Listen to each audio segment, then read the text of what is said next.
Hello, everyone. Welcome to the May 12th virtual Zoom meeting of the Bernalillo County Board of Commissioners. We're actually getting pretty good at this. This is pretty cool. This is our fourth one now between commission and zoning. So thank you, everyone, for joining us tonight, our special guests, as well as with all the commissioners. So welcome to all. As always, we will start with a silent invocation and a pledge of allegiance. As I said in the zoning meeting, I would just like maybe during the silent invocation to think about the young man out at MDC who tested positive, give him our thoughts and our prayers. And then tonight, if Commissioner O'Malley would lead the pledge, if she'd be willing, I'd love that. We'll have Debbie lead us in the pledge. But for now, we'll do, sorry, I put you on the spot, but we'll do a few minutes. Oh, there's, okay, just a moment. Okay. Yeah, Okay. just a few seconds. Excuse me. Sorry. Yeah.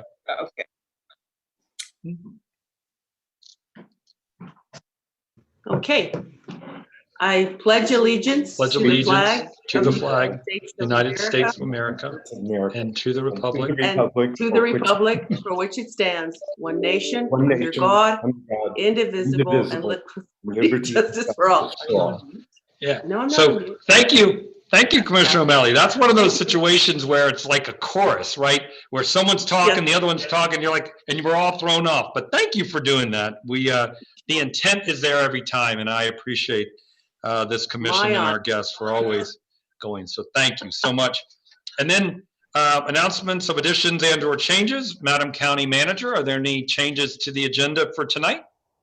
Mr. Chair, Commissioners, there are no changes or additions to the agenda. Excellent. Okay, we're on to number 4 already. Public comment and communications. Written public comment will be included in the meeting minutes. Did we get any public comment this time, Julianne? We did not. Okay.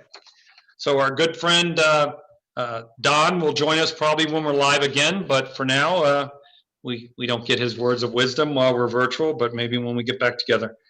Don Schrader, that is. Number 5, approval of the consent agenda. So I would move to approve the consent agenda. Do I have a second? Second. Second, okay. Thank you, Commissioner Piscotti. All in favor of approving the consent agenda, say aye. Aye. Aye. Okay, all right. Any opposed? Excellent. Motion carries unanimously. Madam Clerk, if you call the roll. Yes, Commissioner Colley, Aye. Commissioner Casada, Aye. Commissioner O'Malley, Aye. Commissioner Piscotti, Aye. Chairman Talbert. Aye. So called, sir. Thank you. I'll now ask if we're on the consent agenda, if I could get, looks like for item A, we need an AR number. Yeah, for item A, we need an AR number. 5A2 is AR 2020-51. 6A is AR 2020-52. Thank you so much. Appreciate that, Julianne, or Madam Clerk. So consent agenda is passed. Thank you all very much. We now will move on to number 6, adoption of resolution. You've given me that AR number for that. So economic development project revenue bond PRB for the Commons at Martinez Town. Our sponsor is Commissioner O'Malley. Anything you'd like to say, Debbie, before we get started, and then turn it over to Mei-Ling for that? I have no comment, but Mei-Ling will, I'm sure, explain what the project's about. Perfect. Thank you, Commissioner. Mei-Ling? Mr. Chairman, members of the Commission, the Economic Development staff recommends the approval of the inducement resolution authorizing the Bernalillo County Commission to approve a project revenue bond application on behalf of the Albuquerque Housing Authority in the amount of $7.5 million.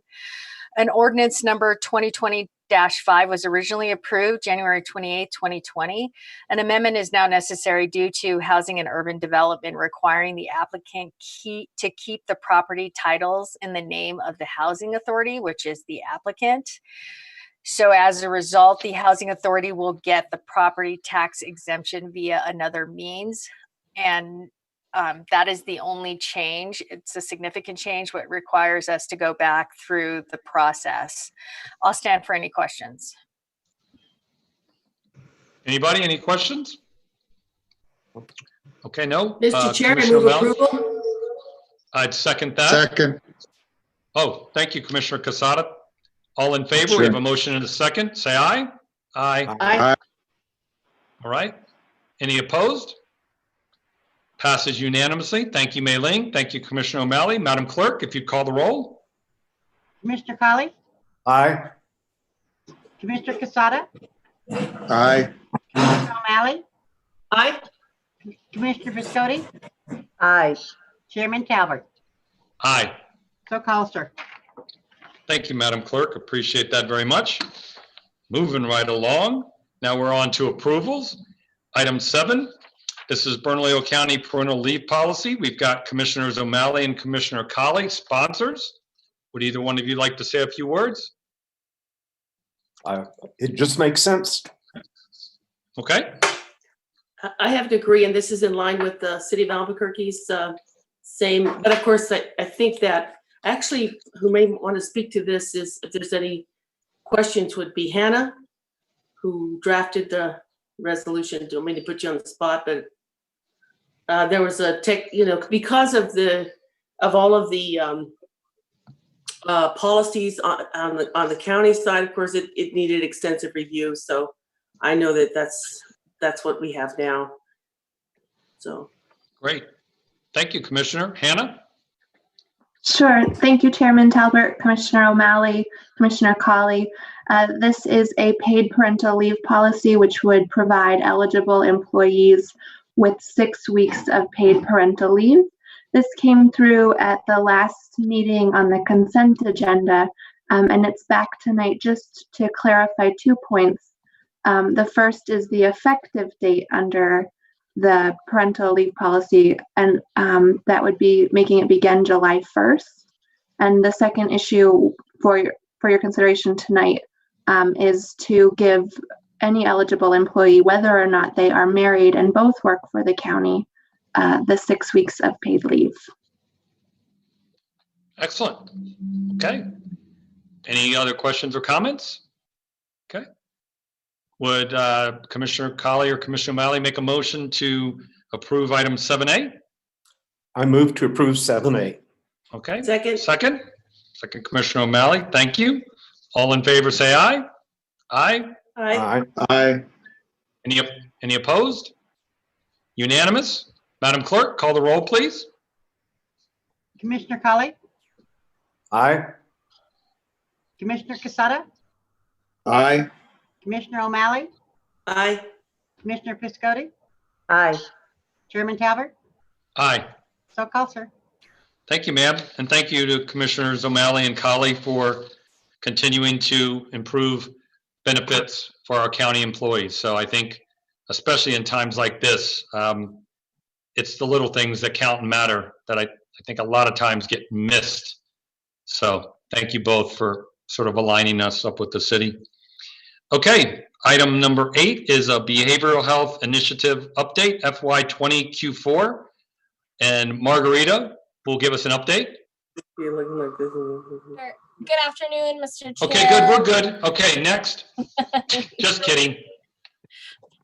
Good afternoon, Mr. Chair, Commissioners. I was given strict instructions that I had 30 seconds to do this quarterly update, so I will do my best. Take all you need. As you all know, we have made the commitment to come to the commission at least quarterly to provide an overview and an update of all of the work we are doing through the Department of Behavioral Health Services and the Behavioral Health Initiative. And so as a part of your packet, I believe all of you have a couple of documents. One is a PowerPoint presentation that provides a snapshot of the updates to date, the full spend through the Behavioral Health Initiative. So again, I think it's important to recognize that we're continuing to move forward on progress on our projects. COVID has created a new era for us to navigate, and so we're being really thoughtful of the ways that we are continuing to put these services out in the community. We know that there is absolutely an increased sense of anxiety. There's even some depression and other mental health needs that are continuing to increase because of COVID, and we want to make sure that the services are available in the community. So a couple of big pieces that we want to update you on is specifically actually related to our COVID-19 response, not only here on the CARE campus, campus, but also in the community and our behavioral health providers. And so you do have a copy of it's titled COVID-19 BHI provider status. And that is how we are continuing to work with our providers to make sure that they are getting these services out in the community. With the exception of, I think, maybe 2 or 3 providers, all of our providers are continuing to be able to provide the services. Some are switching to telehealth or having distance meetings or things like that, again, to maintain that CDC recommendations and the governor's orders. But again, we are working with our providers very closely to ensure that they are providing the services and are ready and available to work with our constituents. Here on the CARE campus, we are all wearing our masks. Right, we're all wearing our masks at any time that we are on campus, both staff and clients. So at the advice of our medical director last week, we increased the mask requirement to our clients on campus. And so we are providing masks to our clients, again, recognizing that we are in a communal-based setting. We have an open area where all of our clients are housed during their detox time, and a communal setting for our public inebriate program. And so in order to keep our staff safe and our clients safe, we've added that precaution on top of the other social distancing, screenings, temperature screenings, and things like that. But that is a major update on our campus. We are continuing to move forward with our expansion on our campus. We have a bid out for, as you remember, a couple of months ago, we got approval to continue to do expansion on our campus. And so we have a bid out for building and design. And so that will hopefully continue to progress forward. And you'll be hearing from us in the month of June around a potential groundbreaking at that time to really start that renovation on campus. You also have a document in front of you, and Commissioner Colley, this is in response to a conversation that we had at the last meeting or prior to the last meeting around really focusing on the importance of evaluation, right? And really understanding and collecting data from our providers to find out the efficacy of those programs, and even as simple as doing process evaluations, right? To figure out if there's a way for us to adjust processes so that providers can be more successful in the work that they do. So I asked UNMISR to put together a document and update an existing rolling evaluation plan so that all of you have that as a reference as to how often and what the timeline is for all of our providers to receive that evaluation. In subsequent quarterly updates that we do, I've asked Dr. Paul Guerin from UNMISR to provide updates on all of our providers and the status of their particular evaluation so that we do that report back to the commission on the data that we're gathering, or maybe even issues, right? So if we're hitting a snag with IRB approval, we want to make sure that you all know that, so that, again, we're transparent about that process and we have that conversation in a public forum. Again, making sure that we let the community know that we're doing our due diligence by these dollars and making sure that we're not just funding a program into eternity for the sake of funding a program, but we're using data to really inform how we make our next steps in that. So again, that document you have before you, if you have any questions, I believe Dr. Paul Guerin is actually also with us and can speak to that if there are any other questions. But that is our general update. Another big piece is that we are in the process, hopefully now, this summer, we will have a virtual accreditation visit. It's, again, a new world. The accreditation visit usually is like a hospital accreditation. They come to the site, they check everything, but they'll be doing it virtually now. So hopefully we'll be doing a virtual accreditation through CARF this summer. And so once we become accredited on this campus, it'll be huge. We'll be one of only few providers here in New Mexico who are CARF accredited, and that will open many more doors for us to maximize potentially Medicaid billing and maximize other services and really meet a standard of care on our campus. So I know I went over my 30 seconds, but I tried to keep it as brief as I possibly could instead of going through each slide. But with that, Mr. Chair and members of the commission, I stand for any questions you may have. Mr. Chair, your mic is off. Thank you so much. Thank you, Mr. There we go. Thank you, Commissioner Colley. Yeah, I thought everyone was good at lip reading, but thank you so much. Yeah, thank you for letting me tease you. No, it's always important. I think two things that we know are happening right now. May is Mental Health Month, and so I know some commissioners are making some videos, and Evan's doing a great job, but just really our most vulnerable population, young people right now, in terms of anxiety. And I got to tell you, a friend of mine the other day told me his 10-year-old, who's been obviously isolated like all children have, working, doing their schoolwork from home, came to him and said, Dad, I think I have anxiety. And he's like, I didn't even know she knew what that word meant. She's 10. So obviously connecting right now in this most vulnerable time for everybody, whether it be like this or waving from a driveway, but connecting with people, I think, for their own mental health is critical. I try to see my daughters once a week, just doing something. So anyway, it is very, very important. So thank you for that. Any comments, questions? Anyone else? Mr. Chair, Mr. Colley, Commissioner Colley. I'd like to address a question to Dr. Guerin, and that simply tell us what to anticipate when we see your comments about the kind of rolling review you'll be making for the providers.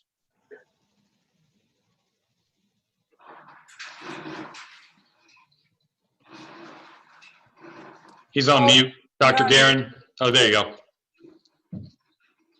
So I think the updates we give will be varied by the kind of project that we're going to talk to you on the given day. So I think if you have the rolling evaluation plan in front of you, if you look at the second and third page, it kind of outlines some of the different things that we're working on and some of the schedules for those things. So again, depending on the project update, it will vary. So in short, our evaluations vary quite a bit. So as the county is funding programs, the county is attempting to fund programs that are actually based upon best practices or best sciences. So with that in mind, we're actually first looking at projects to see if they're at a place in their implementation or development where we can actually evaluate them at all.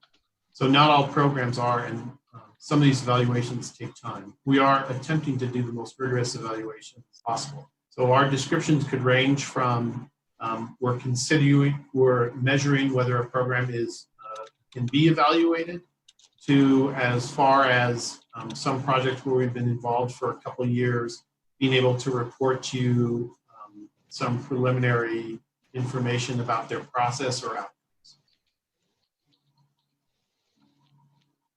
Great. All right. Thank you. Thank you, Commissioner Kelly. Thank you, Margarita. Commissioner Piscotti, I see your hand going up. Thank you.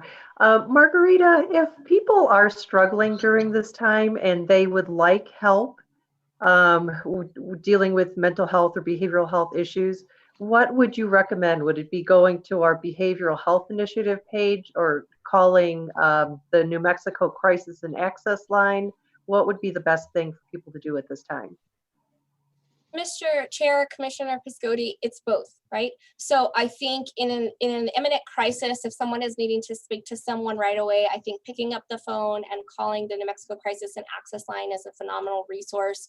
Again, they have master's level clinicians available 24/7. They have a peer line that's also available. They now have an app that you can download on your phone and access services. But again, they're a great resource in kind of those immediate needs. Now, our website does have direct links and phone numbers to get in contact with our providers, right? So, Mr. Chair, your friend that mentioned his son that has those needs, that'd be a great opportunity to go to that website and look at the services that are available that we're currently funding for youth and be able to plug him in if it's something that can wait till tomorrow morning when they open, right? If it's a crisis, we want them to access that service via NMCal. If it is a true innate crisis that is needing an immediate 911 emergency response, that is always a reminder that we throw out as someone is in fear of their life or harming someone else or themselves. We want them to call 911. Fortunately, we have mobile crisis teams available to help in that situation as well. But both NMCal and our services that are listed on our webpage are a great way to advocate, to navigate that system. And it's really important, right? I think most of you are wearing your green ribbons, it looks like, that the awareness a lot of times is the big piece, right? Is really just creating a safe space for someone, for a 10-year-old to say, Dad, I have anxiety, right? Or for someone to say they're experiencing an issue, but really being able to create a safe space where people can come forward with that need is key. Thank you. Awesome. Thank you, Commissioner Piscotti. Thank you, Margarita, very much.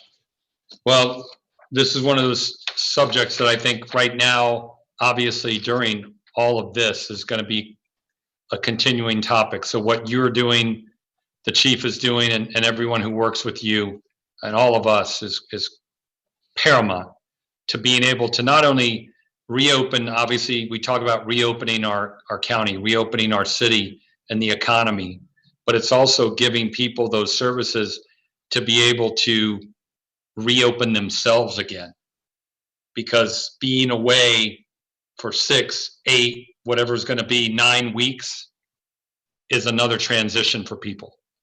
You know, it's another way to come back out into the public, if you will, and feel comfortable and feel confident and feel safe. So it's amazing. And the last thing I'll say is we just did this meeting in 20 minutes.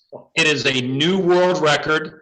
I've called the Guinness Book. It is the fastest Bernalillo County Commission meeting in the history that will go in the history books.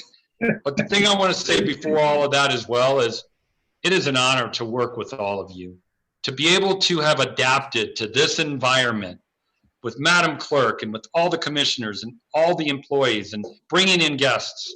It's amazing. It really is cool. And I thank you all for that, because it's not anybody that could just move and adapt and work from home and do these things and still be getting work done in the county for our constituents. So thank you all. It's an honor and a privilege. So with that, I will announce our next commission meeting on Tuesday, May 26th. Board of Finance is at 4 via Zoom. Administrative at 5 via Zoom. We're virtually signing our official documents. The meeting is adjourned. Thank you all very much. Thank you, Have a everyone. great night. Thank Stay you. safe. Have a good night. Bye, everyone. Good night. Bye. Good night. Good night.